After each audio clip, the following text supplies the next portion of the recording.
porque eu sou o Senhor que te sara. Mais uma vez. Quantos acreditam nisso? Digam amém, queridos. Amém. Meus amados irmãos, nós estamos diante do livro do Êxodo, o segundo livro da Bíblia, o segundo livro escrito por Moisés, o grande legislador de Israel. Moisés, que foi chamado por Deus para ser o libertador do povo hebreu, quando na época estava sob o domínio dos egípcios e do ditador Faraó.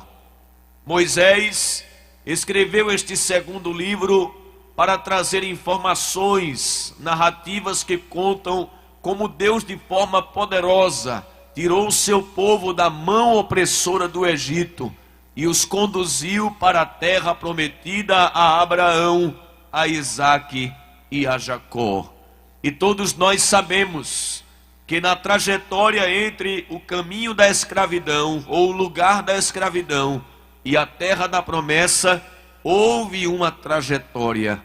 E essa trajetória durou um espaço de 40 anos, onde Israel foi afunilado, onde Israel foi provado na fornalha, como o ourives prova o fogo. E uma das provas que Israel passou foi a necessidade das coisas básicas para a sobrevivência, como por exemplo a comida, a bebida e outras necessidades. E aqui no capítulo 15 e o versículo de número 23 por diante, nós encontramos Israel ainda novo convertido, acabou de sair da gaiola egípcia e se encontra diante de um riacho. E todos vão lá para beber água. Eles estavam caminhando no deserto. E ao se deparar com aquele riacho, parecia ser uma miragem encontrar água no deserto. Todos foram para lá e com certeza emergiram as suas mãos dentro daquele riacho. Mas tiveram uma surpresa desagradável. Quando eles colocaram a mão sobre a água e trouxeram-na em direção à sua boca, e aí ingeriram, o texto diz que as águas eram amargas. Eles murmuraram contra o Senhor. Eles falaram dizendo: como é que Deus faz uma coisa dessa com a gente? Nós estamos em pleno deserto, carentes de água, e encontramos um riacho, mas de águas que não são potáveis, são águas amargas. Mas enquanto eles murmuram, Moisés clama ao Senhor. E Deus lhe dá uma direção: pegue um pedaço de madeira e jogue nas águas, e há de ser que quando tocar nas águas, as águas amargas tornarão em águas doces. E Moisés fez assim, atendendo a voz do Senhor. E do jeito que Moisés fez, Deus cumpriu a sua palavra. Ele transformou a amargura em doçura. Diga comigo esta noite: Deus transformou a amargura em doçura. Quando o povo novamente bebeu aquelas águas, saciaram a sua sede e perceberam como Deus é o Deus que sara. E Ele aproveita a ocasião, Ele, Deus, para trazer uma revelação de sua pessoa para Israel. E essa revelação não é só para o público judeu, mas também para nós esta noite como igreja do Senhor. Para as pessoas amigas que nos dão prazer de estar conosco cultuando esta noite. Deus disse ao povo de Israel: eu sou o Senhor que sara. Aleluia, glória ao nome de Jesus. A expressão usada no original hebraico em que foi escrito significa: eu sou o teu médico. Há um Deus no céu que não só existe, Ele, além de existir, intervém. E Ele intervém nas questões humanas para transformá-las do caos, do lixo para o luxo, da desorganização para a organização, da ferida, da doença para a cura e para a libertação. E é este Deus que nós enchemos os pulmões esta noite, nesta cruzada, para falar sobre Ele. E dizer que Ele é o Senhor que sara. Aleluia, bendito seja o nome do Senhor. Diversas ocasiões na história do povo hebreu, eles se depararam com dificuldades. E Deus as aproveitou para revelar o seu poder curador. Aqui nós encontramos Ele transformando a água amarga em doce. Mas mais na frente, em 2 Reis, capítulo 2, versículo 19 ao 22, ocasião em que quem estava sendo boca de Deus na época era o profeta Eliseu. Os habitantes de Jericó chegaram para ele e disseram: Eliseu, as águas de Jericó são amargas, são estéreis, por não serem doces. Por onde ela passa, ela não produz vida, ela produz morte. Não há nenhum animal, nenhum peixe, nenhum ser que consiga sobreviver nela. E até a vegetação ao redor é completamente prejudicada. E ainda nós não temos condições de beber desta água. Mas eles foram ao profeta, porque sabiam que o profeta não, mas aquele a quem o profeta clamava poderia reverter a situação. E então Eliseu, com muita simplicidade e direção de Deus, pede a eles: me dê um prato limpo, coloque nele sal. Qualquer um de nós diria ao profeta: o senhor está pedindo o ingrediente errado, porque eu quero que a água amarga fique doce, e o Senhor pede sal. Mas direção de Deus não se questiona, faz do jeito que Ele manda, do jeito que Ele quer, na hora que Ele quer e através de quem Ele quer. Trouxeram um prato limpo, colocaram nele sal. Eliseu podia ter jogado em qualquer braço daquele rio, mas ele disse: onde é que fica a fonte? Não adianta curar o braço do rio, tem que ir aonde está a fonte do problema. E levaram ele para o manancial, para onde a água brotava. E ele jogou aquele sal mesmo no manancial. E ali, a partir do manancial, em todos os braços, aquele rio foi completamente curado. Diga comigo: Ele faz o improdutivo se tornar produtivo. Só Deus faz isso, irmãos. Transformar a amargura em doçura. Na ocasião em que Moisés jogou o lenho naquelas águas amargas de Mara. Só Deus pode fazer o rio improdutivo, em que não há vida, se transformar em água potável para gerar vida, e vida com abundância. A Bíblia nos mostra situações ainda mais à frente, em que nações, em que povos foram grandemente atingidos por pragas, por doenças, por escassez, por pragas de gafanhotos que acabaram com a lavoura, por escassez de chuva que trouxe grandes prejuízos para os produtores agrícolas. Mas quando o povo se curvava diante de Deus, quando o povo se aproximava de Deus, Deus mudava o quadro, mostrando que Ele é o Senhor que sara. É bem verdade que essas situações catastróficas podem acontecer de forma natural, porque todos estamos sujeitos a passar por intempéries nesta vida. Mas as ocasiões em que eu citarei aqui, na época de Elias, na época de Joel e na época do profeta Ageu, foram situações catastróficas que vieram consequentes da rebeldia do povo de Deus. Todas as vezes que o homem dá as costas ao seu Criador, os prejuízos são inevitáveis.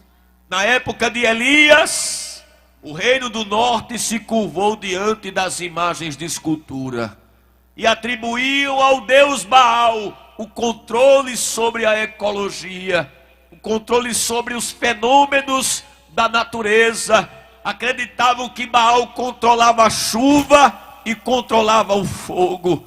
E Deus, para mostrar que não era nenhum Deus pagão feito pela mão dos homens, que controlava a chuva, que controlava o fogo, usa o profeta Elias para dizer: vive o Senhor, perante cuja face estou, que não haverá chuva nem orvalho sobre a terra, até que eu mande que volte, senão segundo a minha palavra.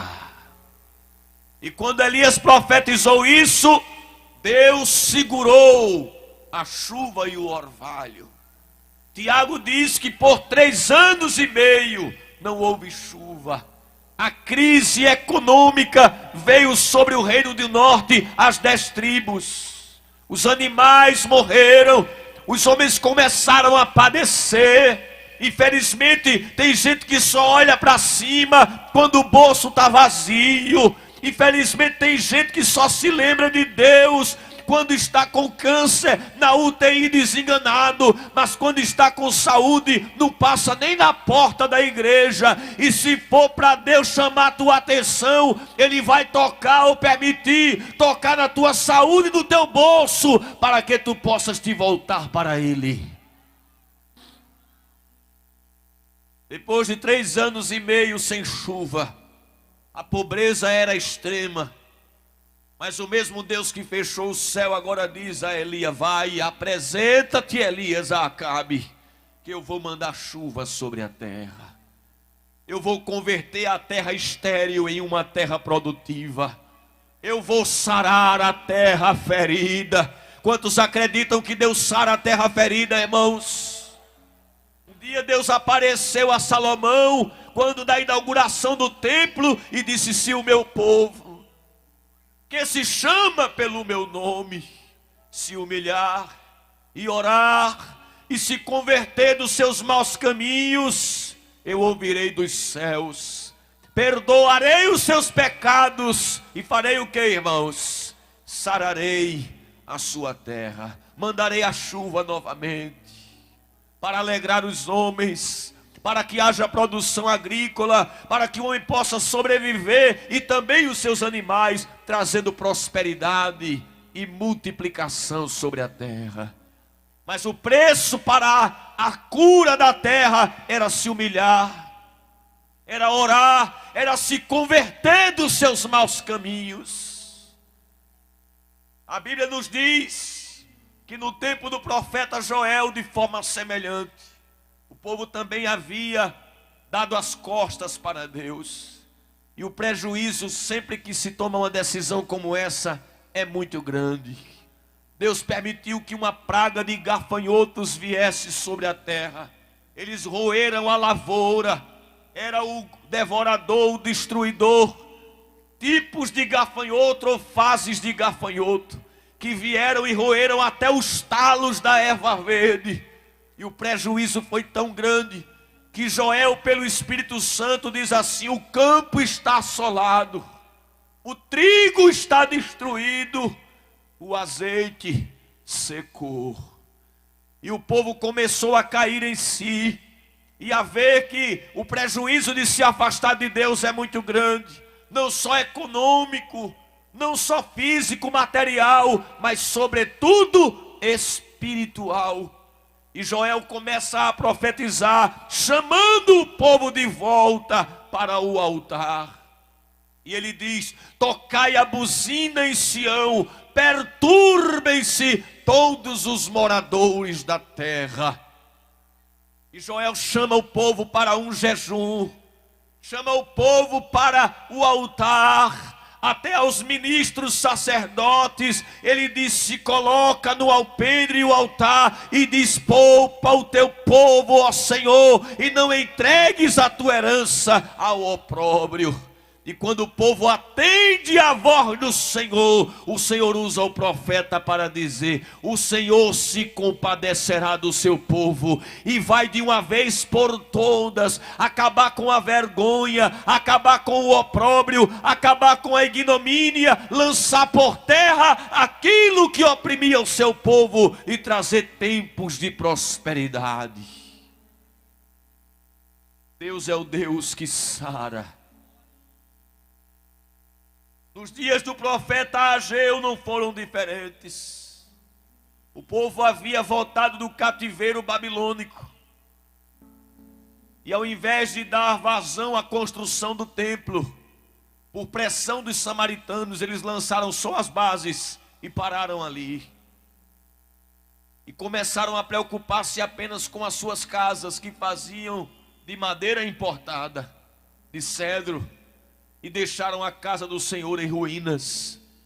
E a consequência por este abandono das coisas espirituais foi gravíssima. Deus segurou os céus de novo com a chuva, disse: não desce.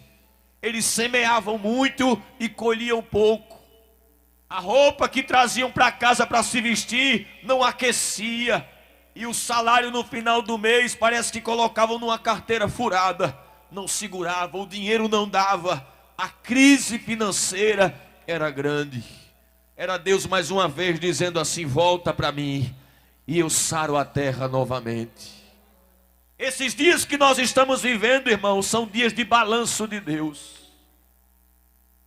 Deus permitiu essa praga sobre a terra para acordar a terra. Chega de idolatria, chega de feitiçaria, chega de adoração aos demônios, chega de gastar a saúde se entupindo com drogas, lícitas ou ilícitas. Abandona os deuses pagãos e se volta para Deus, que é grandioso em perdoar. Aleluia, aleluia. Acorda, terra! Acorda, terra! Aleluia. O Senhor quer te sarar. Só Deus pode mudar o quadro desta nação. Não adianta colocar o melhor ministro da economia. Não adianta colocar o melhor presidente. Eles vão fazer a parte deles, mas eles não podem fazer o que somente Deus pode fazer com o Brasil. Brasil, te curva diante do Deus Altíssimo. Cai debruçado diante da sombra do Calvário. E Deus vai dar uma girada tão grande. Vai mudar e vai sarar a terra. Aleluia, aleluia. Diga comigo: Ele sara a terra. Ele também sara situações. Às vezes a pessoa está numa situação ferida. Às vezes famílias estão feridas. Aleluia. Pelas situações desta vida, por decisões erradas. Quantas vezes Israel foi ferido por decisões erradas. Mas o profeta Oséias, no capítulo 6 de seu livro, diz: vinde, tornemos para o Senhor. Porque Ele fez a ferida, mas Ele sarará. Aleluia. Deus é o Deus que sara famílias. Deus é o Deus que reestrutura o que está destruído. Quem acredita nisso aqui, irmãos? Ele levanta o pobre do pó e do monturo ergue o necessitado. Ele pega casais separados que o divórcio já foi lavrado, chega lá e rasga e coloca os dois para se amar de novo, como dois pombinhos quando era namorado. Deus é um Deus capaz de sarar as famílias feridas. Aleluia. Ele sara das doenças. Diga comigo: Ele sara das doenças. Ele sara de doenças físicas. Quantos casos na Bíblia nós temos de mulheres que não podiam engravidar e Deus transformou o útero improdutivo numa fábrica de profetas. Que coisa tremenda. Em Romanos 4, está escrito que Abraão não atentou para o ventre amortecido de Sara. Amortecido, ou seja, estava morto, não fabricava gente. Mas Deus olhou para aquele ventre amortecido e disse: é daqui que eu vou tirar Isaac. Aleluia. Ele tem a capacidade de sarar das doenças físicas. Quem acredita nisso aqui, irmãos? Eu acredito, estou levantando até as duas mãos. Como aqueles irmãos animados, eu acredito até os ossos. Aleluia, ele sara. Ele sarou Sara. É até interessante isso. Ele sarou Rebeca. Isaac orou 20 anos por ela, dos 40 aos 60. E a oração foi tão forte que veio 2. Cuidado, não ore muito não. Veio gêmeos. Deus Sara. Aleluia. Cuidado, não ore muito não. Raquel concebeu. E Raquel entendia tanto de Deus que ela disse assim: o primeiro eu vou botar o nome pedindo o outro.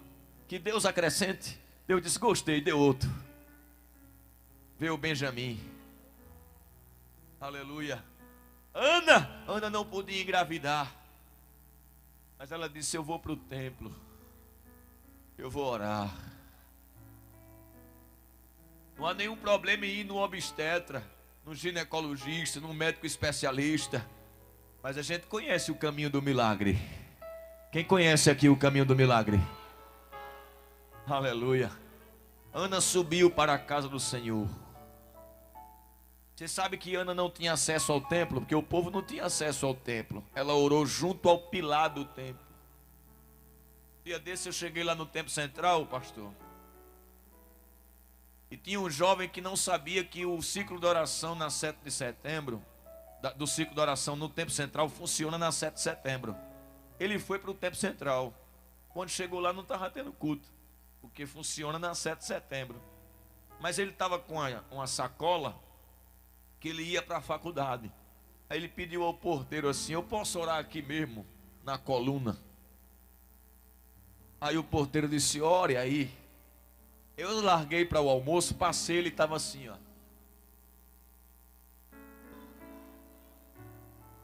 Eu lembrei de Ana. Ana não podia entrar no lugar santo. Ana não podia entrar no lugar santíssimo. Ela orou junto ao pilar. Mas o Deus que escuta no Santíssimo vai estar olhando você lá dentro do pilar também assim, ó. Ela está lá fora, mas eu estou vendo quem é que está orando. Não saia do pilar, fica lá no pilar. Estou aqui na coluna, estou aqui orando. Meu milagre vai chegar, meu milagre vai chegar, meu milagre vai chegar, meu milagre vai chegar, meu milagre vai chegar. Aleluia. E Deus mudou o quadro de Ana. E Ana fez uma música: o Senhor é quem empobrece e enriquece, quem tira a vida e a dá, quem faz descer a sepultura e faz levantar dela. Ele fez com que a mulher que desse muito filho enfraquecesse, e a estéril fosse alegre mãe de filhos. E Deus não deu só Samuel, por isso que eu disse: não ore muito. Depois veio 5.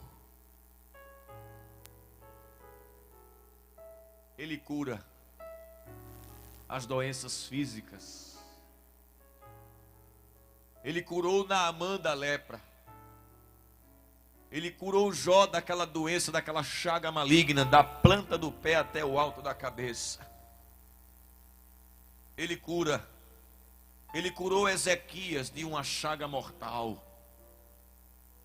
Ele também cura das doenças emocionais, psicossomáticas. Ele cura de depressão. Sintomas semelhantes nós vemos em Elias quando estava ali no zimbro pedindo a morte. Ele cura de traumas. Ele cura de complexos. Ele curou Moisés quando disse assim: quem sou eu para que vá a Faraó? Ele curou o complexo de inferioridade de Moisés. Ele cura de síndromes. Ele cura de doenças espirituais. Sabe que tem doença que o médico não trata?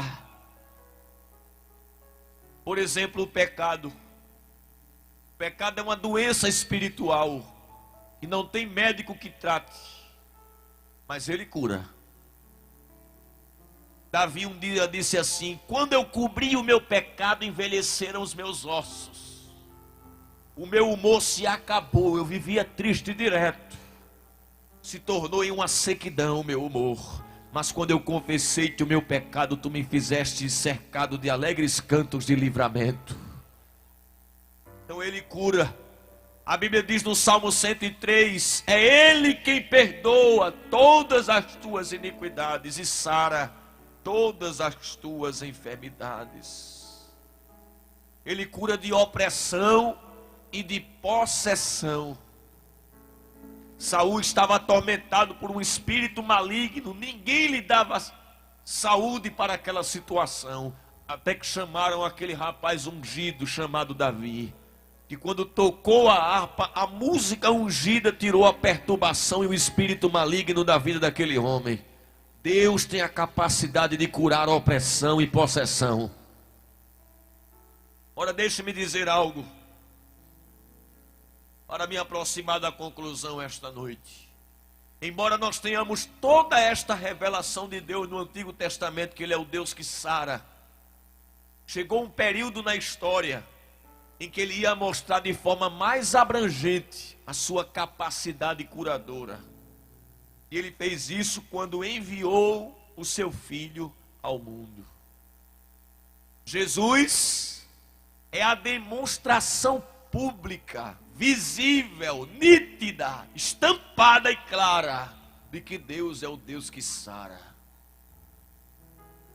Por isso que Ele aparece no cenário de Israel para cumprir o que no Antigo Testamento estava escrito sobre Ele, de que o Messias seria ungido pelo Espírito do Senhor para pregar boas novas aos mansos, para trazer cura aos quebrantados de coração, apregoar liberdade aos cativos e a soltura da prisão aos presos, e anunciar o ano aceitável do Senhor. A profecia dizia isso.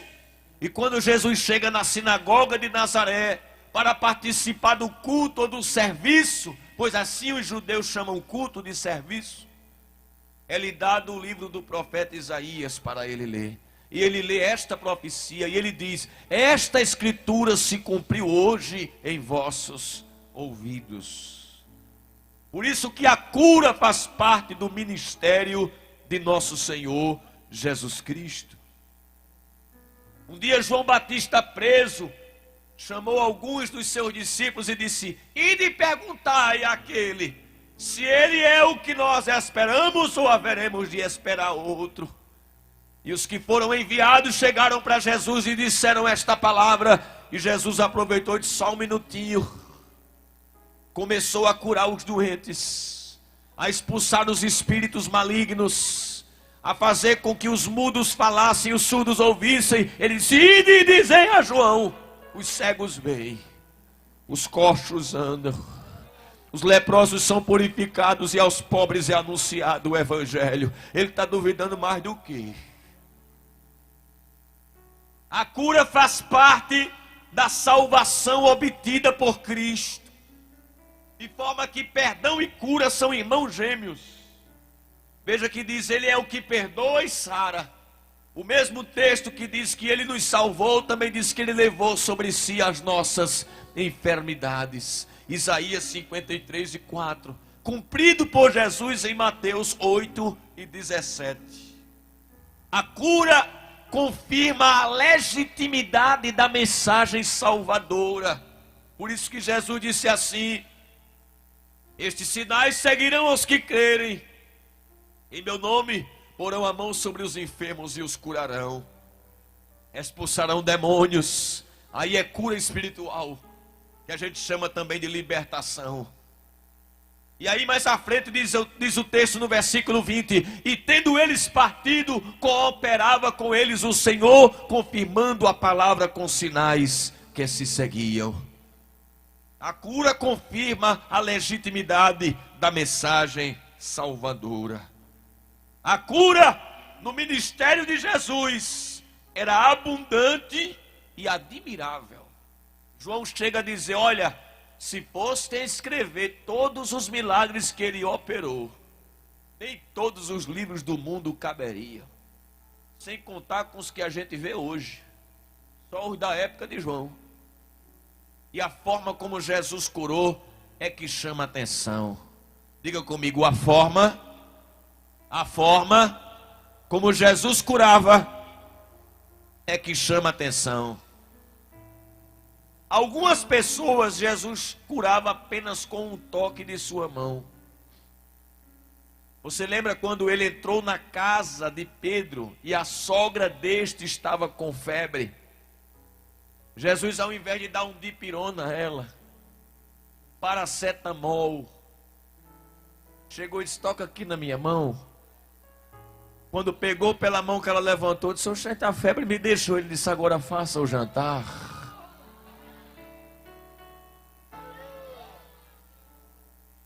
Só com um toque. Só com um toque. A doença incurável da lepra sobre um homem, que Lucas diz como o médico estava coberto de lepra, ele resolveu com um toque. Quando ele vinha descendo do monte com uma grande multidão que o seguia, veio aquele leproso. Quando chegou perto dele, com certeza todo mundo abriu alas. Será que ele pensou: Jesus também vai correr de mim? Jesus é o único que fica. E agora? Será que ele recebe também a adoração de um leproso? Se prostrou diante dele. Aí chamou ele 3 coisas, disse: Senhor, primeiro Senhor, quem quer cura tem que vir por baixo. Se tu quiseres, soberano, tu podes, todo-poderoso, purificar-me. Jesus disse: depois que chama Senhor, soberano e poderoso, o que é que eu não faço? E estendendo a mão tocou, disse: quero, seja limpo, seja limpo, seja limpo.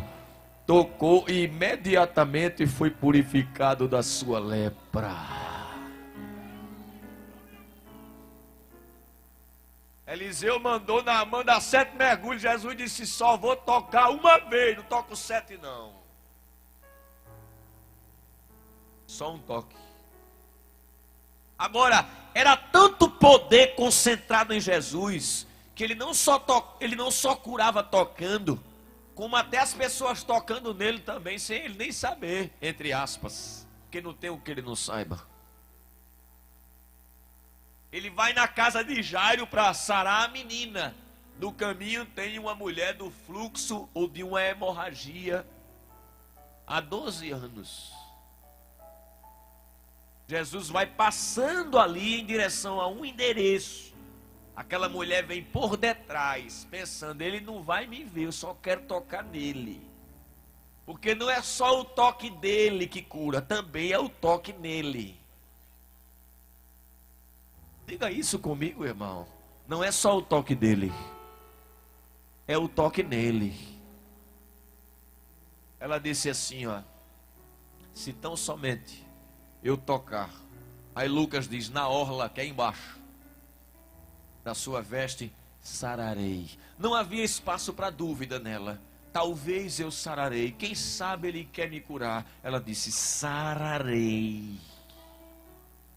O sangramento vai parar, mas já é 12 anos, mas eu vou tocar naquele que estanca, naquele que sara, naquele que dá limite, naquele que põe um ponto final na história de derrota, naquele que converte a tragédia em vitória. Quem acredita nesse aí, irmãos? Ela veio por detrás e tocou. Na hora que tocou, o sangramento parou. Fecha teus olhos aí esta noite. Aumenta o som do teclado, por favor.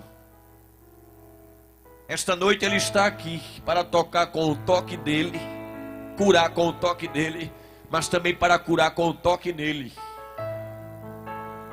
E as tuas lágrimas tocam ele. O teu quebrantamento consegue tocar ele. As tuas orações conseguem tocar ele. Toca nele esta noite, porque há um poder curador aqui neste campo aberto. que vai fluir para tocar muitas vidas aqui esta noite. Aleluia, bendito seja o nome do Senhor. Em terceiro lugar, ele curou com o toque dele, com o toque nele e só com a palavra. Só com a palavra. Ele foi entrando em Jericó e havia um cego à beira do caminho que mendigava. Veja o que a cegueira fez com este homem. Colocou ele à beira do caminho, além de ter privado ele da vista, colocou ele à beira do caminho, à margem, e o fez mendigar, porque naquela época não tinha benefício para pessoas com deficiência física. Mas enquanto ele está ali, Jesus veio passando, e ele ouviu o barulho da multidão, e ouvindo que era Jesus, ele começou a clamar. Está vendo que o clamor desperta o toque dele. E ele dizia: filho de Davi, tem misericórdia de mim. Jesus continuava andando, porque quem quer receber algo de Deus tem que ser perseverante. Os que estavam à volta daquele cego diziam que se calasse, mas ele clamava cada vez mais: filho de Davi, muda meu quadro. Filho de Davi, tem misericórdia de mim. E quando ele clamou mais intensamente, a Bíblia diz: e Jesus, parando, mandou que o chamassem. E quando trouxeram o cego, disse: que queres que eu te faça? Era como se Jesus desse um cheque em branco e disse: assine, você quer qual valor? Ele disse: eu quero ver. Se o Senhor me der a vista, eu vou sair da beira do caminho, vou sair da mendicância, vou voltar a trabalhar, constituir família e construir a minha vida. Muda meu quadro, muda meu quadro, muda meu quadro. Jesus disse: vê a tua fé, a tua fé, a tua fé, a tua fé, a tua fé, a tua fé. A tua fé te salvou. Só com a palavra, na hora os olhos dele se abriram.